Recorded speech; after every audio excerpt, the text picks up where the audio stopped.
যারা শিলিগুড়ি থেকে কাছেপিঠের মধ্যে কাঞ্চনজঙ্ঘার ভিউ এনজয় করতে চাও তারা কিন্তু অবশ্যই সামথারকে কনসিডার করতে পারবে। সামথার কিন্তু শিলিগুড়ি থেকে মাত্র 60 কিলোমিটার, আর কাঞ্চনজঙ্ঘা খুব সুন্দরভাবে পুরো রেঞ্জটা দেখা যায়। তো দারুণ একটা অফবিট লোকেশন হিসেবে সামথার কিন্তু একদম সেরা। ওফ ওফ ওফ, পুরো পেলিংয়ের কথা মনে পড়ছে আমার। দারুণ দারুণ, এই মেঘের ভেতর দিয়ে চালানোটাও আরেকটা মজা। সূর্য যেমন উঠছে না, ওয়েদার যেরকম পরিষ্কার নেই, আকাশে এই অবস্থা, কাঞ্চনজঙ্ঘা দেখতে পাবো না, বাট এটাও একটা কিন্তু দেখার মতো জিনিস। ও বাকিটা আশা করি দারুণ এনজয় করছে। আমরা রয়েছে এখন পানবুদারা ভিউ পয়েন্টে, আর আমার পেছনে দেখো এখানে মহাদেবের মন্দির রয়েছে, আর ওইখানে আই লাভ লোলেগাঁও, আর ওই হচ্ছে বুদ্ধা স্ট্যাচু।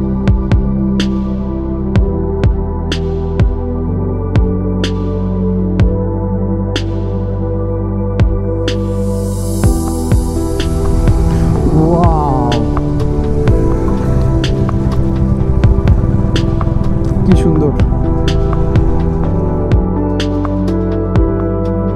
আগের ভিডিওতে তোমাদের দেখিয়েছি কলকাতা থেকে জার্নি স্টার্ট করে আমরা 11 জন কিভাবে শিলিগুড়ি এসে পৌঁছেছিলাম। আর আজকের এপিসোডে তোমাদের নিয়ে যাব শিলিগুড়ির খুব কাছের এক অফবিট পাহাড়ি গ্রাম সামথারে। কালিম্পং ডিস্ট্রিক্টের মধ্যে অবস্থিত এই সুন্দর জায়গাটা থেকে কিন্তু কাঞ্চনজঙ্ঘার খুব সুন্দর ভিউ পাওয়া যায়। হদিস দেব থাকার জন্য একটা সুন্দর হোমস্টে, আর দেখাবো পানবুদারা ভিউ পয়েন্ট আর লোলেগাঁওর মতো দুটো সুন্দর জায়গা। মেঘকে যদি স্পর্শ করতে চাও এই দুটো জায়গায় অবশ্যই যেও। আর থাকবে এমন একটা গা ছমছমে রাস্তা দিয়ে রাইড করার অভিজ্ঞতা যেটা দিয়ে সচরাচর কেউ ট্রাভেল করে না। সব মিলিয়ে একটা ইভেন্টফুল দিনের গল্প শেয়ার করব তোমাদের সাথে পরের 20 মিনিটে। আর ভিডিও শেষে থাকবে তোমাদের জন্য একটা দারুণ চমক, পুরোটা দেখো কিন্তু। তাহলে শুরু করা যাক। তবে সবার আগে আমি দেবজ্যোতি, তোমাদের হোস্ট, সবাইকে জানাই welcome to my YouTube channel. আমরা রেডি হয়ে গেছি বেরোনোর জন্য, আর এই হচ্ছে এই মুলাকাত হোমস্টে বা মুলাকাত এয়ারবিএনবি। এর কনসেপ্টটা একবার বলে দিই। এখানে একটা সিঙ্গেল রুম রয়েছে, ডবল অকুপেন্সি। হ্যালো, সে হ্যালো। এটা কি হ্যালো, জিভ বার করতে বলেছি। আর ওখানে একটা 4 BHK টাইপের কনসেপ্টে রয়েছে, আমি দেখিয়ে দিচ্ছি তোমাদের। হ্যালো সুমন্ত দা। Hi captain. Good morning. Good morning. এটা একটা লিভিং স্পেস রয়েছে, এখানে রয়েছে ডাইনিং এরিয়া, আর এখানে দেখো দুটো রুম ডাবল অকুপেন্সি, আর এখানে একটা রুম সিঙ্গেল অকুপেন্সি। হ্যালো আকাশ। আর এখানে রয়েছে কিচেন, প্রত্যেকটা রুমের সঙ্গেই রয়েছে অ্যাটাচ টয়লেট, যেমন দেখতে পাচ্ছ এখানে। খুব বড় বড় রুম। এখানে একটা আলমিরা রয়েছে, এখানে সুন্দর কিছু ওয়াল হ্যাং রয়েছে, এসি রয়েছে। তো মুলাকাত এয়ারবিএনবির ডিটেলস আমি কিন্তু ডিসক্রিপশানে দিয়ে দেবো। স্যার কি দেবো তো? এই স্যারের কিন্তু খুব রাগ আছে যে আমি সেই সুন্দর সুন্দর জায়গাগুলো খুঁজে বার করে আর আমি সমস্ত তোমাদের দেখিয়ে দিই, যেটা নিয়ে খুব পজিটিভ লোকটা। না না প্লিজ, এত সুন্দর সুন্দর জায়গাও দেখাচ্ছে, আপনারা নিশ্চয়ই আসুন, এনজয় করুন, but don't forget to like comment and subscribe. চলো, আধ ঘন্টার মধ্যে বেরোবো এখান থেকে। কি কি কতক্ষণে বেরোবে তুমি? এক্ষুনি বেরোবো। এক্ষুনি 5 মিনিটে বেরোবো বলছে। আমি তোমাদের টাইমটা এখন হচ্ছে 10টা, এখন 10:15। আমি তোমাদের আপডেট দিচ্ছি বাইক স্টার্ট করে, কতক্ষণে বেরোয় শুধু দেখা যাক।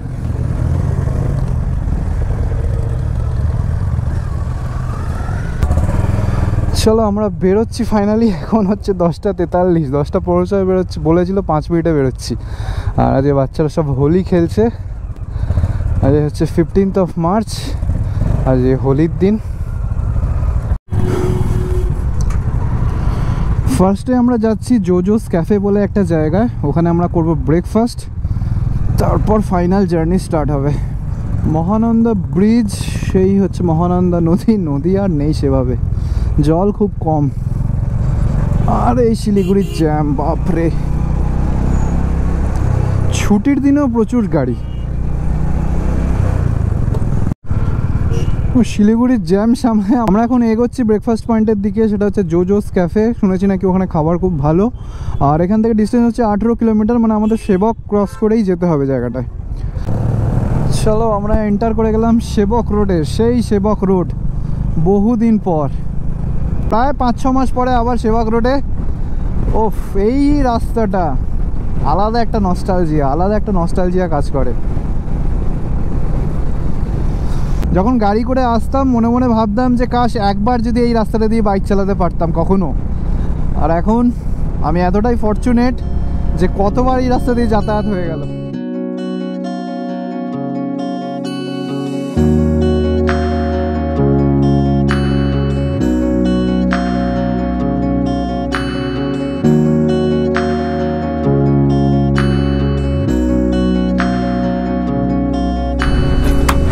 পাহাড়ের ঝলক কিন্তু শুরু হয়ে গেছে, ফার্স্ট ভিউ অফ পাহাড়।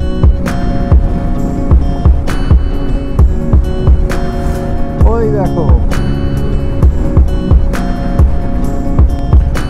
চলো চলে এসছি এই যে জোজোস ক্যাফে। সেবক রোডটা ক্রস করেই একটুখানি এগিয়েই হচ্ছে ক্যাফেটা। এই যে দেখা যাচ্ছে রেল লাইন, ওর ঠিক আগেই। জোজোস কিচেনে বেশ কিছুটা সময় কাটিয়ে আড্ডা, গল্প আর নানা রকম খাবার দাবার খেয়ে আমরা ফাইনালি আমাদের জার্নি স্টার্ট করেছিলাম সমতল থেকে পাহাড়ি আঁকাবাঁকা রাস্তা পেরিয়ে সামথারের দিকে। চলো, তিস্তাকে ডান দিকে রেখে আমরা ফাইনালি আমাদের পাহাড়ের উদ্দেশ্যে জার্নি কিন্তু স্টার্ট করে দিলাম টুয়ার্ডস সামথার। সামনেই পড়বে পানবুধারা ভিউ পয়েন্ট, এখান থেকে 7 কিলোমিটারের মধ্যে। পানবুধারা ভিউ পয়েন্ট দেখে আমরা যাব সামথারের দিকে। সামথারে হয়তো সবাই লাগেজ টাগেজ রেখে লাঞ্চ করে তারপর আমরা আবার সাইড সিনে বেরোবো। এই হচ্ছে আজকের মোটামুটি প্ল্যান। বাকি ডিটেলস তোমাদের সঙ্গে আস্তে আস্তে যত ট্রিপ এগোবে শেয়ার করছি। আর এই শুরু হলো ফার্স্ট কার্ভ।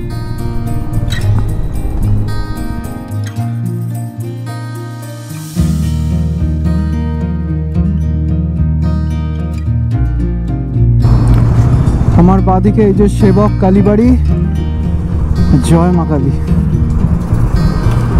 করোনেশন ব্রিজ, ডান দিকে চলে যাচ্ছে করোনেশন ব্রিজ। আর আমরা চলে যাব সোজা এখান থেকে কালীঝোড়া হয়ে আমরা যাব সামথারের দিকে। ওটাই কিন্তু ইজিয়েস্ট ওয়ে। আর যদি তোমাদের অফরোড পছন্দ থাকে তাহলে তোমরা 23 মাইল এরকম একটা কিছু জায়গা আছে, 23 বড়, সেটার রাস্তার কন্ডিশন কিন্তু ভালো না। ওটাতে গেলে ভালো মতো অফরোড পাবে। যারা অফরোড লাভার আছে তারা কিন্তু ওই রাস্তাটা চুজ করতে পারো। আর না হলে কালীঝোড়া হচ্ছে ইজিয়েস্ট এবং শর্টেস্ট রাস্তা সামথার পৌঁছানোর জন্য। নতুন রেল ব্রিজের কাজ চলছে ওপরে এখনও, হয়তো এই বছরের শেষের দিকে শেষ হওয়ার কথা যতদূর শুনেছি। রেল ব্রিজের কাজটা হচ্ছে সেখান থেকে এসেই ঠিক এই শার্প ডান দিকে দেখো, এটা হচ্ছে ড্যাম দিয়ে যাওয়ার রাস্তা। এই যে লেখা আছে dam power house switch yard, এটাই হচ্ছে কালীঝোড়া ড্যাম। এখানে হয়তো গোপ্রো অ্যালাউ নয়, তাই আমি বাইরে থেকে আমাদের রাস্তাটা দেখিয়ে দিচ্ছি। এই চলে যাচ্ছে রাস্তা মেন, আর এখান থেকে ডান দিকে এই ঢালাই রাস্তার মধ্যে দিয়ে নিয়ে নিতে হবে। এই যে কালীঝোড়া ড্যাম, দারুণ সুন্দর। আমি প্রথমবার এলাম। ড্যাম ক্রস করে আমাদের নিয়ে নিতে হবে এই ডান দিকের রাস্তা। ওই রাস্তা সোজা উপরে উঠে যাচ্ছে, ওই রাস্তাটা ধরতে হবে। হাইড্রো পাওয়ার প্ল্যান্ট প্রজেক্ট এটা, মানে জলবিদ্যুৎ তৈরি হচ্ছে এখান থেকে। দারুণ আপিল শুরু হয়েছে কিন্তু। আর রাস্তাটা বেশ খাড়াই, বেশ দেখো উঠছে, দেখো খাড়াই।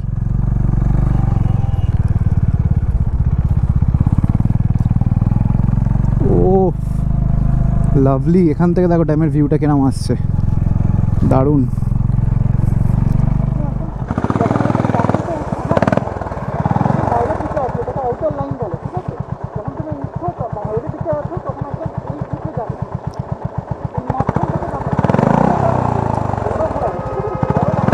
রিয়ার ব্রেক, রিয়ার ব্রেক।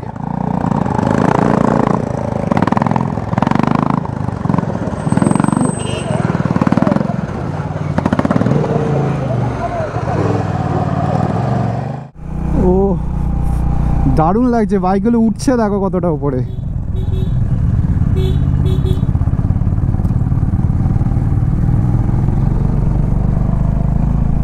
ও আমাদের এবারের ট্যুরে অরুণদা আর আমার দাদা ওই যে পিলিয়ন নিয়েও যাচ্ছে আজকে আবার। ওদের কিন্তু আজ প্রথমবার পাহাড়, আর প্রথম পাহাড়েই আবার পিলিয়নকে বসিয়ে নিয়ে যাচ্ছে আমার বৌদিকে। সাহস আছে বলতে গেলে। আর অরুণদাও 60 অ্যাবাভ বয়সে আমাদের সঙ্গে সমান তালে পাল্লা দিয়ে বাইক চালাচ্ছেন, দারুণ দারুণ। আমাদের এই গ্রুপটার এটাই মজা, এটাই বিশেষত্ব বলতে গেলে, যে সব ধরনের এজ গ্রুপের লোক আছে। যেমন হচ্ছে আকাশ ইজ জাস্ট অনলি 28 মনে হয়। অরুণদার বয়স 60 অ্যাবাভ, মানে বুঝতে পারছো। সবাই কিন্তু সবার সাথে খোলা মনে মেশে, সিনিয়র জুনিয়র এরকম কোনো ব্যাপার নেই। সবাই সবার মতো সুন্দর করে মেশে আমাদের সঙ্গে আড্ডা হয়, গল্প হয়। তো এটাই তো মজা রাইডিং কমিউনিটির। এই ভিউটা দেখো, দূরে ওই করোনেশন ব্রিজ দেখা যাচ্ছে, পুরো তিস্তা বয়ে আসছে, ওদিকে তিস্তা ব্রিজ, তারপর করোনেশন ব্রিজ। ও ক্যামেরায় আসছে কিনা বুঝতে পারছি না, বাট আমি খালি চোখে দারুণ দেখছি। পরিষ্কার থাকলে আকাশটা আরও সুন্দর দেখা যেত। নিচ থেকে ব্রিজটাকে লাগছে দেখো শুধু, দারুণ দারুণ। কিন্তু জানি না এবার আমাদের ওয়েদারের কপাল কী হবে, কেন আজকে তো বেশ মেঘলা করে রয়েছে আর গরমও আছে ভালো। লাস্ট 2-3টে পাহাড়ের ট্রিপে আমাদের এত কপাল খারাপ ছিল, আমরা এত বাজে ওয়েদার পেয়েছি। ভাবো যখন আমরা ওয়েস্ট সিকিম আর সাউথ সিকিম করলাম তখন আমরা ইনফ্যাক্ট পেলিং থেকেও কাঞ্চনজঙ্ঘা দেখতে পাইনি, এত মেঘ ছিল। তো এবারেও মনে হচ্ছে না, দেখা যাক কি হয়। আজকে তো পুরো একদম ফগি ফগি ওয়েদার হয়ে আছে। আমরা যেখানে যাচ্ছি সামথার থেকেও কিন্তু কাঞ্চনজঙ্ঘা একদম পুরো ক্লিয়ার দেখা যায়, তার সাথে কালিম্পং শহরটা দেখা যায়, ডুয়ার্সের কিছুটা পার্ট দেখা যায়, খুব সুন্দর একটা জায়গা। তো পুরোটাই ডিপেন্ড করছে আকাশের কন্ডিশন কিরম থাকে, তার উপরে কিন্তু ট্রিপটা ডিপেন্ড করছে। এত দূর এসে যখন কাঞ্চনজঙ্ঘা দেখতে না পেয়ে বাড়ি চলে যায় না, প্রচণ্ড আফসোস হয়। Gorkhaland territorial administration, welcome to Yangmakum village tourism. চলো, এখানে আমাদের টিকিট কেটে নিতে হলো এই ইয়াংমাকুম ভিলেজের গেটে, 10 টাকা করে পার হেড টিকিট।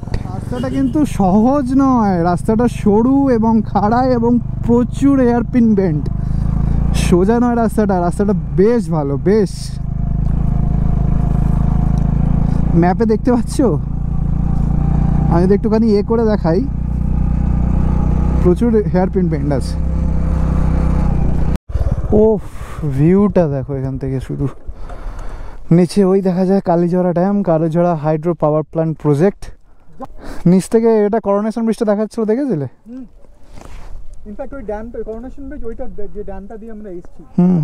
একবার একটু দাঁড়িয়ে যাবো ওদের জন্য, নাকি গাড়িটা অনেকক্ষণ ধরে দেখতে পাচ্ছি। হ্যাঁ দাঁড়িয়ে। মার্চে এসেও যদি এরকম ওয়েদার পায়, ওপরে দেখো রীতিমতো মেঘ করে আছে কালো। ওরে বাবারে, কালো মেঘ করে আছে, ওই পিকটার উপরে দেখো শুধু মেঘ কাকে বলে। মার্চে এসে ওই ওয়েদার, হ্যাঁ কপালটা খারাপ দেখো আমাদের কত। দুপুর 1:50 আমরা শিলিগুড়ি থেকে 44 কিলোমিটার মতো বাইক চালিয়ে চলে এসেছি পানবুধারা ভিউ পয়েন্টে। দেখো এখানে একটা শিব মন্দির রয়েছে। আমরা রয়েছে এখন পানবুধারা ভিউ পয়েন্টে, আর আমার পেছনে দেখো এখানে মহাদেবের মন্দির রয়েছে, শিবলিঙ্গের অবয়ব, আর উপরেও একটা বড় মূর্তি রয়েছে। আর ওই দিকে যদি দেখাই তোমাদের, ওইটা হচ্ছে ভিউ পয়েন্ট। ভিউ এর অবস্থা এই, এত মেঘ না দেখা যাচ্ছে ডুয়ার্সের দিকটা, না দেখা যাচ্ছে কাঞ্চনজঙ্ঘা, তো ছেড়েই দাও, আর তিস্তাও দেখা যাচ্ছে না। একে বলে পোড়া কপাল, কিচ্ছু করার নেই। ওয়েদার প্রচণ্ড খারাপ হয়ে গেছে, পুরো মেঘ করে আছে। আমাদের বাইকগুলো নিচে ওখানে রয়েছে, সবাই ওখানে ওয়েট করছে, আর কেউ ওখানে কি ফটো তুলছে। এখানে বেশ অনেকগুলো দোকানপাট রয়েছে, এখানে তোমরা ম্যাগি খেতে পারো, মোমো খেতে পারো, আর ভিউ পয়েন্ট থেকে এনজয় করতে পারো ভিউ, বাট যেটা এখন দেখা যাচ্ছে না। তোমরা নিচে নামতে চাও তারা ওখান থেকে একটা ভিউ পয়েন্ট রয়েছে, নিচে গিয়ে একটু ট্রেক করে নিচে যেতে হয়, তো ওখানে গিয়ে দেখতে পারো তোমরা। সো পানবুধারা ভিউ পয়েন্ট তো আমাদের নিরাশ করে দিল, সেরকম কিছু দেখতে পেলাম না আমরা ভিউ এখানে। এখন এগোচ্ছি আমরা সামথারের দিকে। সামথারে আমাদের যে হোটেল রয়েছে, যে হোমস্টে রয়েছে, সেখানে যাচ্ছি। ওখানে লাগেজ রেখে হালকা লাঞ্চ যদি কেউ করতে চায় করে, তারপর আমরা আবার একটু সাইট সিইংয়ের জন্য বেরোবো। চলো, এটাই এখন মোটামুটি প্ল্যান। এবার লাঞ্চের পর কোথায় কি সাইট সিইং করবো সেটা তোমাদের আস্তে আস্তে শেয়ার করছি। আর সবটাই ডিপেন্ড করছে কিরম ভিউ আসবে, তো এটা হচ্ছে ওয়েদারের ওপর। ওয়েদার যদি নিরাশ করে তাহলে কিচ্ছু করার নেই। এখন মনে হচ্ছে আস্তে আস্তে ওয়েদারটা ক্লিয়ার হচ্ছে, দেখো রোদ উঠেছে ভালোই। দেখা যাক ক্লিয়ার হয়ে গেলে আমরা যদি সেকেন্ড হাফে মানে লাঞ্চের পর যদি একটুখানি ভালো view pi.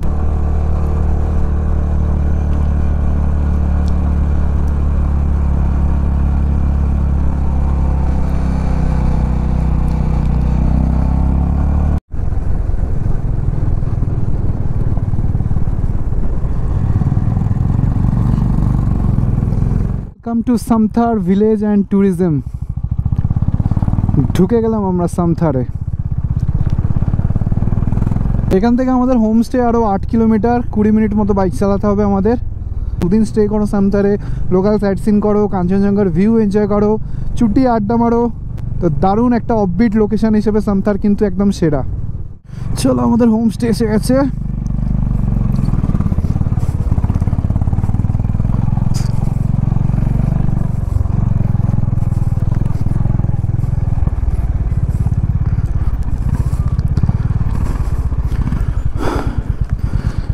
The nest homestay বা দ্য নেস্ট ফার্মস্টে, এখানে দুদিন আমরা কাটাবো। জায়গা তো খুব সুন্দর, শুধু আকাশ পরিষ্কার চাই। পছন্দ হয়েছে? হোমস্টেতে একটু ফ্রেশন আপ হয়ে আমরা এখন যাচ্ছি লোলেগাঁওর দিকে। লোলেগাঁও এখান থেকে 17 কিলোমিটার, 35 মিনিট মতো সময় লাগবে। আর ওয়েদার হয়ে আছে না, একটা চিল্ড ওয়েদার, ঠান্ডা ঠান্ডা হাওয়া চলছে, তার সাথে পুরো মেঘগুলো নিচের দিকে নেমে আছে। তো এই হচ্ছে কারেন্ট পরিস্থিতি। এখান থেকে আমরা যাবো লোলেগাঁও ভিউ পয়েন্ট যেখানে রয়েছে, বা লোলেগাঁও পার্ক, ওইখানে একটু ঘোরাঘুরি করে তারপর আমরা আবার হোটেলে ফিরে আসবো সন্ধ্যের দিকে। কি রে, কি হয়েছে? ও, গরুরা রাস্তা দখল করে রেখেছে।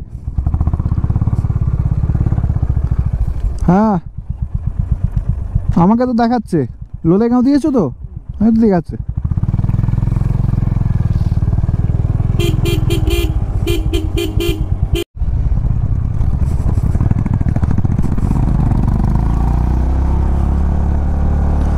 ও বাহ, ও ভাই, ভিউটা দেখো শুধু।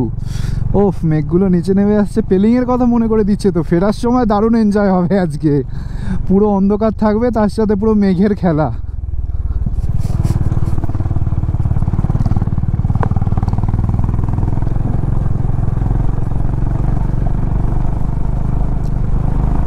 আমরা একটা দারুণ রাস্তা দিয়ে যাচ্ছি লোলেগাঁওর দিকে, আর ভিউটা আমার পেছনে দেখো, মেঘগুলো একদম নেমে এসছে রাস্তার উপর। আমার বাইক এখানে রয়েছে, গাড়ি। Hello Rajbabu, hello. আর এখানে বাকিরা রয়েছে, ফটো সেশন চলছে। এখান থেকে লোলেগাঁও অ্যারাউন্ড 12-13 কিলোমিটার হবে, সময় লাগবে আমাদের আধ ঘন্টা 20 মিনিট মতো।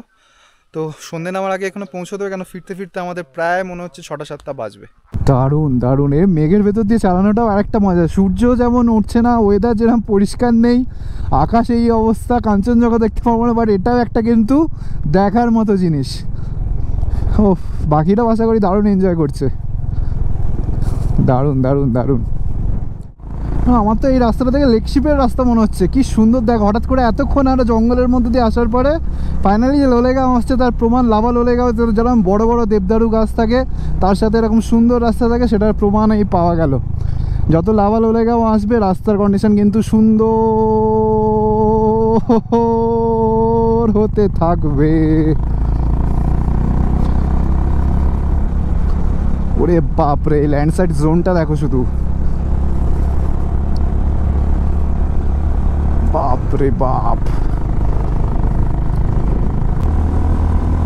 ও লাভলি, দারুণ লাগছে চালাতে, দারুণ।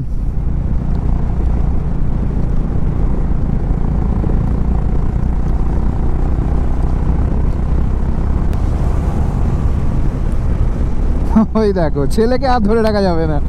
ও বেচারা 750 সিসি নিয়ে মানে খুব কষ্টে আছে ও পাহাড়ে।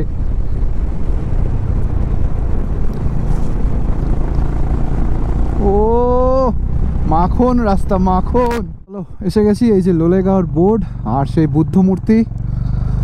আমাদের ছেলেপুলেগুলো কোথায় আছে দেখতে হবে। ওই তো বাইকগুলো সব ওখানে রয়েছে, দেখতে পেয়ে গেছি সবাইকে।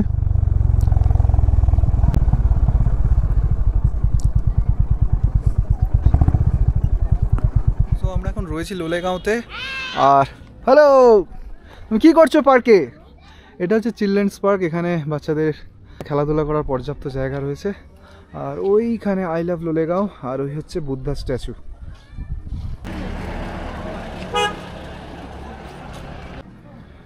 আর আমাদের বাইকগুলো এখানে রয়েছে ভিউ পয়েন্টের সামনে, বাট ভিউ পয়েন্টগুলো তো আর কি বলবো, একটা ভিউ পয়েন্টেও কোনো কাজের কাজ হচ্ছে না, পুরো মেঘে ঢাকা।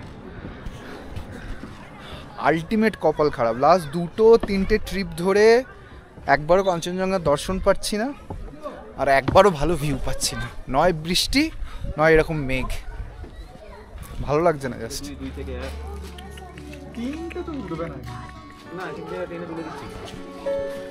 Hello, hello.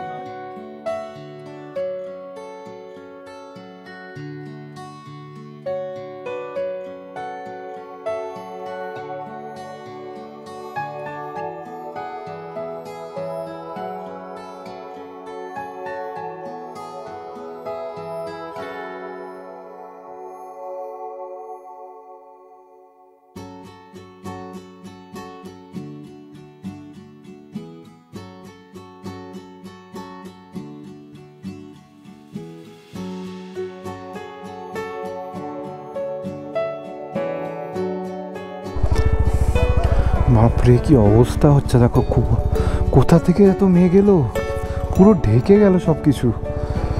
এই মনে আছে আমরা এখন রাবাংলা ঢুকছিলাম, রাবাংলা এরম হয়েছিল মেঘ। ভিজিবিলিটি পুরো কমে যাবে আর একটু পর, যখন অন্ধকার হবে না, এরকম মেঘ থাকলে কিচ্ছু দেখা যাবে না, কিচ্ছু না, জাস্ট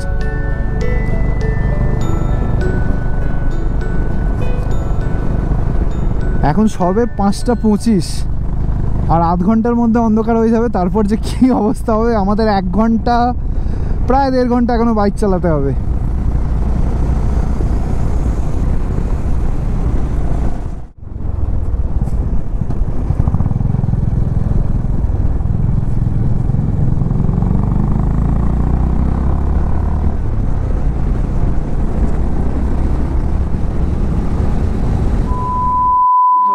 ছটা নাগাদ আমরা দ্য নেস্ট ফার্মস্টেতে এসে পৌঁছলাম।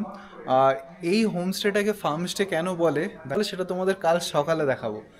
আর হোমস্টেটাকেও ঘুরিয়ে একবার দেখাতে হবে, আজকে রাত হয়ে গেছে বলে সেভাবে দেখাচ্ছি না। লোলেগাঁও থেকে ফেরার পরে এখন হোমস্টেতে কি হচ্ছে একবার তোমাদের দেখাই। দেখো ঘড়িতে বাজছে 6:30 আর এখন আমরা এখানে লাঞ্চ করতে বসেছি।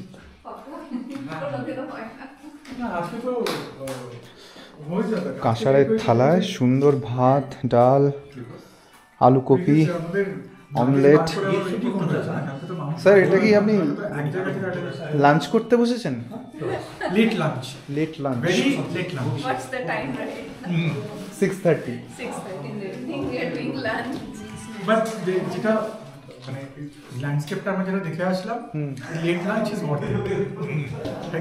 আর বাইরের অবস্থাটা তোমাদের একবার দেখাই, পুরো মেঘগুলো আসছে দেখো। ও ঠান্ডা কিন্তু সেরকম নেই, বাট পুরো মেঘাচ্ছন্ন। এই হচ্ছে হোমস্টেটা। সবাই একই কথাই বললো যেন একটা মর্গ্যান হাউস একটা ভুতুরে ভাব আসছে। তো এখন লাঞ্চ করার পর, লেট লাঞ্চ করার পরে আমরা এখন করব এখানে বনফায়ার, তারপর আড্ডা চলবে, কিছু গান বাজনা হতেও পারে। আর এইভাবেই আজকের দিনটা আমরা শেষ করব। কালকে কিন্তু আমরা অনেকগুলো সাইট সিন করবো। কী কী সাইট সিন করছি সেটা তোমরা অবশ্যই পরের ব্লগে দেখতে পারবে। তো চলো এখন লাঞ্চটা সেরে নিই, তারপর জ্যামিং সেশনে মানে আড্ডা সেশনে তোমাদের সঙ্গে দেখা হচ্ছে।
গান বাজনার প্রচুর আড্ডা দিয়ে আজকের সন্ধ্যাটা আমরা এখানেই শেষ করছি।